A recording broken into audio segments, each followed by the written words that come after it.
নমস্কার দর্শক বন্ধুরা, রেপ স্পোর্টস বাংলার পর্দায় আপনাদের সকলকে আরেকবার স্বাগত। আমি রাহুল এবং সাথে রয়েছে দেবাশিস দা। আর আমরা এই মুহূর্তে দাঁড়িয়ে রয়েছি ফতোদ্দা স্টেডিয়ামে, যেটা এক কথায় বলা যেতে পারে যে কালকের যে মহারণ, সেই মহারণের কিন্তু যুদ্ধক্ষেত্র এই মাঠ। আর এই মুহূর্তে আমরা এখানে দাঁড়িয়ে রয়েছি, এখন কোনো ম্যাচ নেই, সেই কারণে আমরা এই ভিডিওতে অ্যাকচুয়ালি কথা বলবো 5 টকিং পয়েন্টস কালকের কলকাতা ডার্বি নিয়ে। 5 টকিং পয়েন্টস। তো প্রথমেই যেটা নিয়ে কথা বলতেই হয় সেটা হচ্ছে ground condition, to be honest. কারণ আমরা যখনই ঢুকলাম এখানে এবং মাঠটা আমরা একটু দেখলাম, কারণ এর আগে তো মাঠটা দেখা সেভাবে সৌভাগ্য হয়ে ওঠেনি। প্রথম দিন আমরা দেখেছিলাম ঠিকই, কিন্তু তারপর না কনসিস্টেন্টলি বৃষ্টি হয়ে গেছে এই গোয়াতে। কনসিস্টেন্টলি খুবই ভারী বৃষ্টি হয়েছে। আজ এখন যদিও এই মুহূর্তে বৃষ্টি হচ্ছে না, এবং আশা করবো যেন বৃষ্টি আজকে না হয়। কালকে কলকাতা ডার্বি পর্যন্ত যাতে বৃষ্টি না হয়, তাহলে মাঠের কন্ডিশন কিন্তু ভালো থাকবে এই ফতোরদাতে। অর এলস মাঠের কন্ডিশন নিয়ে একটু হলেও চিন্তিত থাকবে দুই দলের coach. Debashis da, your opinion on this ground condition?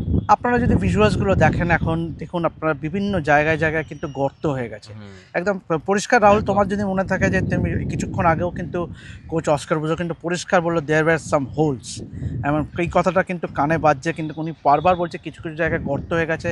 এবং কম্পেয়ার টু ফতোরদা স্টেডিয়াম, বাম্বলিমের যে মাঠে ইস্টবেঙ্গল লাস্ট দুটো ম্যাচ খেলেছে, that was lot more better. সেখানে ড্রেনেজ সিস্টেম ফ্যাসিলিটিও ভালো ছিল, মাঠটাও কিন্তু অনেক ভালো ছিল, কিন্তু definitely Fatorda stadium the pitch doesn't look to be at its best.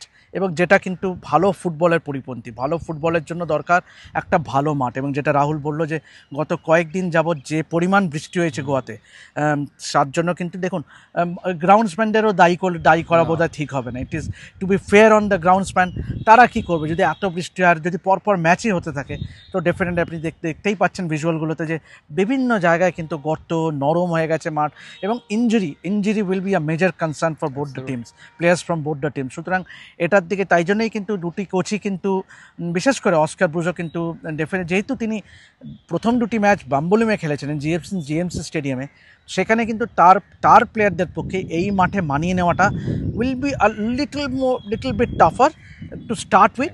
কিন্তু দেখো ডার্বিতে তো খেলতে খেলতে সরগর হয়ে যায়, কিন্তু পাশাপাশি মোহনবাগানের ক্ষেত্রে কিন্তু দে আর ইউজ টু দিস কন্ডিশনস, কেন তারা কিন্তু দুটো ম্যাচ খেলেছে এই মাঠে। সুতরাং ডেফিনেটলি তুমি যেটা বললে যে টকিং পয়েন্ট ডেফিনেটলি হবে, যদি কালকে আবার বৃষ্টি যদি হয়, তাহলে কিন্তু আরও ইট উইল বি আরও ভালো খারাপ ফুটবল আমরা দেখতে পারি। একদমই তাই। আমি এসেই গ্রাউন্ডসম্যান এখানে কাজ করছিল, তাদেরকে জিজ্ঞেস করলাম যে জল দেওয়া হয়েছে, শুনেই তিনি অবাক হয়ে গেলেন যে জল কেন দেওয়া হবে, কারণ এখানে টানা কিন্তু বৃষ্টি হয়ে যাচ্ছে, সেই কারণে এখন মাঠে একেবারেই জল দেওয়া হচ্ছে না। এমনকি আমরা হেঁটে দেখছি মাঠের বাইরে যে সাইড লাইনগুলোতে তো আরও নরম, মাঠটা তার তুলনায় একটু হলেও শক্ত, কিন্তু very concerning for both the side. মানে আমি চাই যেন আর না বৃষ্টি হোক। যদি বৃষ্টি হয় তাহলে কিন্তু খুবই চিন্তার কারণ হবে, এবং ফুটবলাররা কিন্তু অবশ্যই একটা চোটের কিন্তু চান্সেস থাকবে কালকে ডার্বির সময়। এবং দেবাশিস একটা ভেরি ইন্টারেস্টিং পয়েন্ট বললো, এই গোয়ার এই মাঠটাতে যেহেতু ACL2 এর কম্পিটিশন হয়েছে, আমরা সকলেই জানি FC গোয়া আল নাসেরের বিরুদ্ধে খেলেছে, এবং সেই কারণে ইন্টারন্যাশনালি কিন্তু এই হোয়াইটটা একটু বড়, উইথটা মাঠের চওড়াটা কিন্তু একটু বেশি চওড়া। তো মোহনবাগান এই মাঠে যেহেতু প্রথম দুটো ম্যাচ খেলেছে, সেই কারণে অস্কার ব্রুজো মনে করছেন যে মোহনবাগান খুব একটা অসুবিধা হবে না মানিয়ে নিতে, যেহেতু ইস্টবেঙ্গল তারা বাম্বলিম খেলেছে, এটা চওড়ায় এই ফতোরদা স্টেডিয়ামের তুলনায় একটু চওড়াটা কম, সে কারণে তাদের একটু হয়তো অসুবিধা হবে প্রথম দিকে মানিয়ে নিতে। বাট তারা এইগুলো অজুহাত বা অভিযোগ করতে চান না, তারা ম্যাচে ফোকাস করতে চায়। নাও আমাদের second talking point will be obviously যে 3 মাসে 3টে ডার্বি হতে চলেছে। 3 মাসে 3টে ডার্বি, আমরা যদি CFL এর ডার্বি ধরি তাহলে 4টে ডার্বি। তো কোথাও গিয়ে কি ডার্বির একটা ইন্টারেস্ট কমে যাওয়ার ভয় থাকছে? বলতে পারো, মানে two ways of looking at it Rahul. তুমি বলতেও পারো যে এত ঘন ঘন ডার্বি হচ্ছে, 3 মাসে 3টে, সুতরাং সমর্থকদের মধ্যেও কিন্তু সেই, তবে আমার মনে হয় আবার সেই সঙ্গে একই সঙ্গে তুমি বলবে যে ডার্বির জন্যই কিন্তু মুখিয়ে থাকে সমর্থকরা, দুই দলের সমর্থকরা, ইস্টবেঙ্গল মোহনবাগান সমর্থকরা। হ্যাঁ, লাস্ট দুটো ডার্বি হয়েছিল কিন্তু কলকাতাতেই, সুতরাং টার্ন আউটও কিন্তু ছিল ডিসেন্ট, যদিও ফুল হাউস কিন্তু আমরা দেখিনি দুটো ডার্বিতেই, সে ডুরান্ড কাপের কোয়ার্টার ফাইনাল হোক বা আইএফএ শিল্ডের ফাইনাল হোক, আমরা কিন্তু ফুল হাউস দেখিনি। যে সোল্ড আউট বলতে যা বোঝায়, যেটার সঙ্গে আমরা অতি পরিচিত, কিন্তু গোয়াতে তো আরোই হবে বলে মনে হয় না আমার ধারণা। যদিও সীমিত সংখ্যক দর্শক, কিন্তু দুই প্রধানেরই কিন্তু সীমিত সংখ্যক দর্শককে আমি দেখেছিলাম। আমি যে নিজে ব্যাম্বলিমের মাঠে হাজির ছিলাম, সেখানে বেশ কিছু ইস্টবেঙ্গল সমর্থক ছিল, তারা ব্যানার ফ্যানারও নিয়ে এসেছিল, এবং কাজ হয়েছিল যে দেখো ইভেনচুয়ালি এই সমর্থকরাই হচ্ছে 12 ম্যান। এবং সারাক্ষণ চিৎকার করে যাওয়াতে আমরা ফলটাও দেখেছিলাম যে ইস্টবেঙ্গলের ক্ষেত্রে, যে ওই যে 10 মিনিটের একটা স্পেল 35 to 45 মিনিট যেখানে 3টে গোল তুলে নিয়েছিল ইস্টবেঙ্গল। সুতরাং মোহনবাগানের ম্যাচেও তুমি ছিলে নিজে চেন্নাই এফসির সঙ্গে, সেখানেও কিন্তু হাতে গোনা কিছু মোহনবাগান সমর্থক ছিল, কিন্তু কালকে আশা করি যে আরও বেশ কিছু সমর্থক আসবে প্রিয় দলকে সমর্থন করতে। তবে ডেফিনেটলি তোমার সঙ্গে আমি একমত যে এত ঘন ঘন ডার্বি হলে কিন্তু সেই ডার্বির যে ইন্টারেস্ট সেটা কিন্তু কিছুটা হলেও হারিয়ে যায়। কিন্তু অ্যাট দ্য সেম টাইম যে দুটো দলের কাছেই কিন্তু মোটিভেশন থাকবে, যে ইস্টবেঙ্গলের ক্ষেত্রে ড্র করলেই চলে যাবে শেষ চারে, মোহনবাগানের ক্ষেত্রে আরও বেশি কঠিন চ্যালেঞ্জটা কেন তাদের জিততেই হবে। সুতরাং আগ্রহ তো থাকবেই রাহুল, কেননা দুটো দলের কাছেই কিন্তু মোটিভেশন থাকবে to make it to the last four.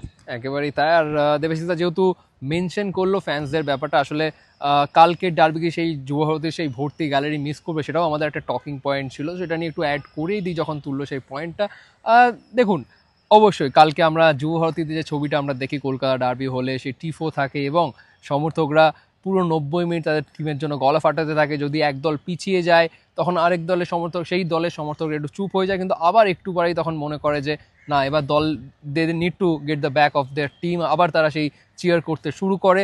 আর সেই যে স্ট্যান্ডে যে অ্যাক্টিভিটিগুলো যেগুলো চলে সেগুলো কিন্তু খুবই মিস করবো কালকের ডার্বিতে। আমি জানি না, কিন্তু আমি যা খোঁজ খবর পাচ্ছি হয়তো ইস্টবেঙ্গল ফ্যান্স যারা ছড়িয়ে রয়েছে গোটা ভারতবর্ষে, অনেক কোনো ফ্যান বেসও রয়েছে, আবার অনেক হয়তো গোয়াতেও রয়েছে কিছু লোকাল ইস্টবেঙ্গল ফ্যান্স, তারা হয়তো আসবে। বাট এলেও এই ফাতরদা হয়তো কালকে আর ভরবে না, কালকের ডার্বিতে আমরা হয়তো সেই ভরা গ্যালারি দেখবো না। তো ফুটবলাররা আমার মনে হয় সেটাকে মিস করবে, সেটা অবশ্যই তারা রিলিজ করে এই পুরো ব্যাপারটা, প্যাক স্ট্যান্ডের সামনে খেলা কালকে তারা মিস করবে। বাট তারা জানে যে সমর্থকরা অবশ্যই তাদের চোখ থাকবে টিভিতে এই সুপার কাপের এই ডার্বি, তো তাদের জন্য অবশ্যই তারা তাদের সেরাটা দেবে মাঠের মধ্যে।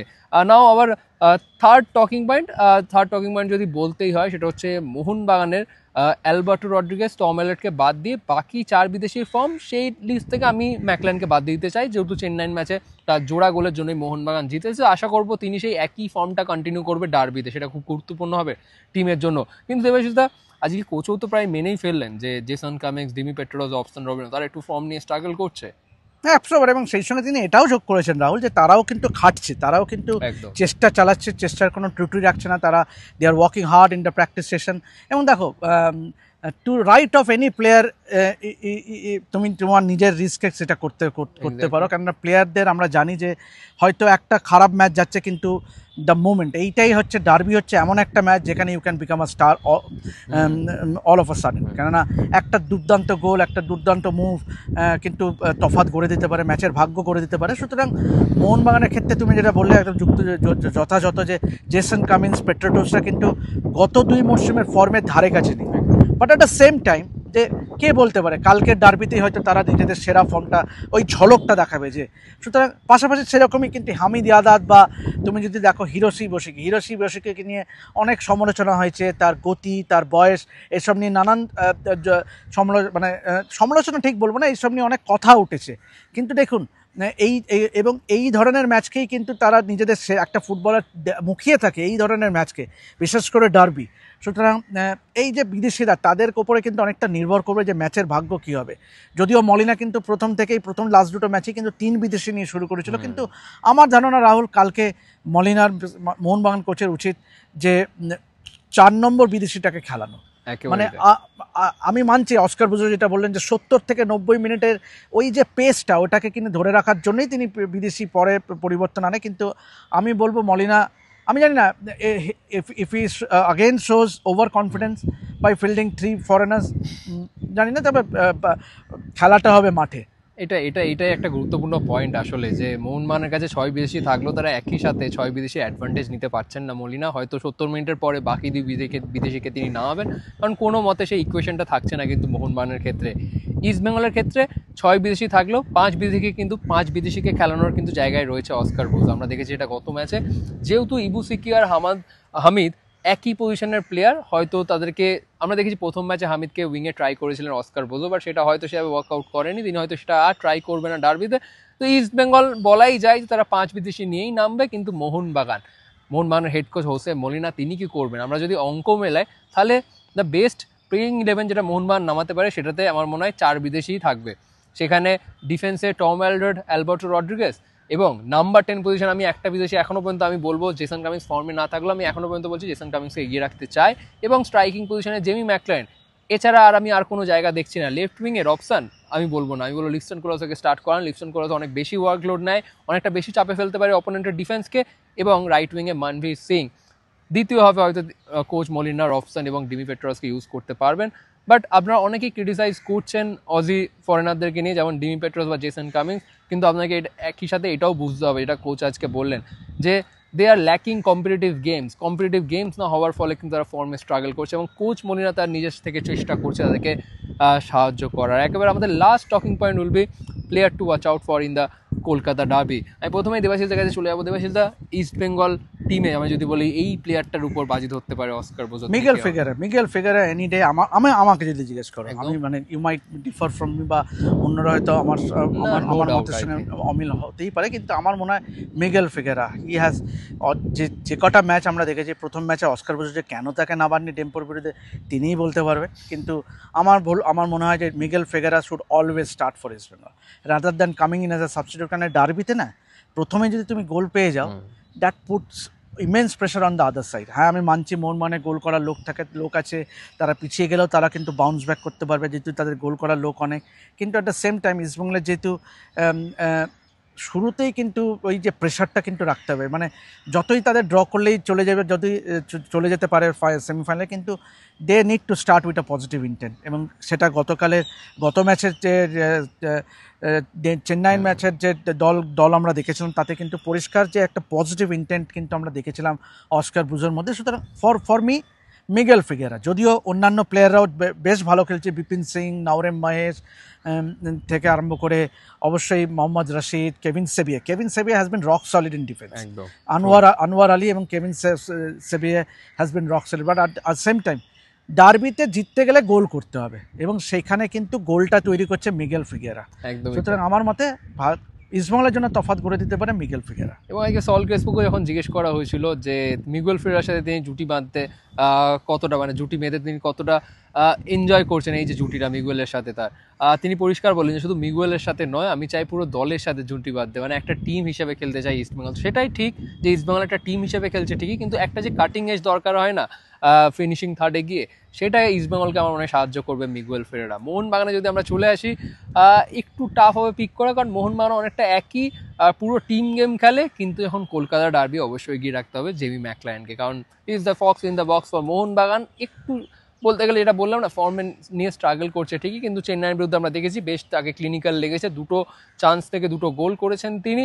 আর ডার্বিতে আমার মনে হয় player to watch out for Mohun Bagan is Jamie Maclaren. গত বছর আমরা দেখি আইএসএল এর প্রত্যেকটা ডার্বিতে কিন্তু তিনি গোল করেছেন, মোহামেডান বলুন বা মোহনবাগান বলুন, মোহামেডান বা ইস্টবেঙ্গল বলুন, যে যাদের বিরুদ্ধে হোক ডার্বিতে তিনি গোল করেছেন, এবং তিনি ডার্বিতে গোল করতে পছন্দ করেন। সুতরাং ওয়ান সেকেন্ড কলকাতা ডার্বিতে player to watch out for his Jamie Maclaren for Mohun Bagan and Miguel Figueira for East Bengal. So this are the 5 talking point, আমাদের এই 5টা টকিং পয়েন্ট কালকের ডার্বি নিয়ে। আপনাদের কি মতামত কালকের ডার্বি নিয়ে? কাকে এগিয়ে রাখছেন অবশ্যই জানান কমেন্ট সেকশনে। আর আমরা গোয়া থেকে তো আপনাকে সমস্ত আপডেট দিতেই থাকবো এই কলকাতা ডার্বি নিয়ে, সুতরাং চোখ রাখতে হবে কিন্তু রেক্স স্পোর্টসের পর্দায়। আপাতত ভিডিওটি এখানেই শেষ করছি, আপনাদের সকলের সাথে দেখা হচ্ছে পরবর্তী ভিডিওতে।